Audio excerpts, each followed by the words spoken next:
जी साडे नाल इस टाइम पंजाबी दे प्रमोटर अफजल साहर साहब ने इन्हां दे नाल गल करने आ पंजाबी दे हवाले दे नाल। जी सर जरा दसो।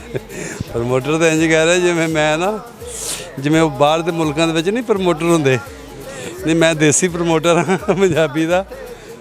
गल सीधी है कि Punjab culture day Punjabi culture day मनाया जा रहा है अज पूरे पंजाब के अंदर।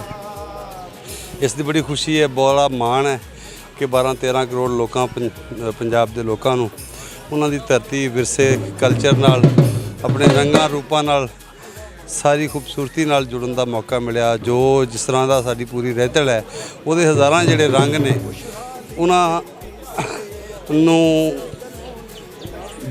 मुड़ तो जिवाना नवीं पीढ़ी नवीं नस्ल तक ये गल पहुँचानी कि असी किड्डी वड्डी वड्डे अजीम विरसे के वारस हाँ।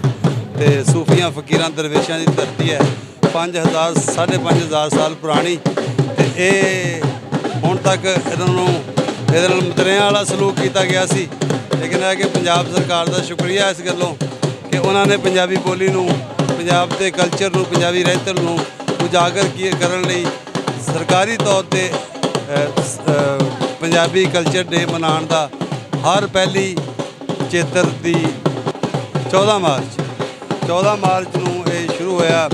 ये 4 साल तो हो रहा है, लेकिन इस बारी ज़रा खुल डुल के और पूरे पंजाब हर पद्धर पर मनाया जा रहा है, जिसकी बड़ी खुशी है। तो पूरे पंजाब के वासियों नूं जियां नूं कुड़ियां चिड़ियां मुंडियां खुडियां बुढ़ियां बाबियां सियाणियां नूं सारिआं नूं पंजाबी दा रहतल दिहाड़ पंजाब दा रहतल दिहाड़ मुबारक हो।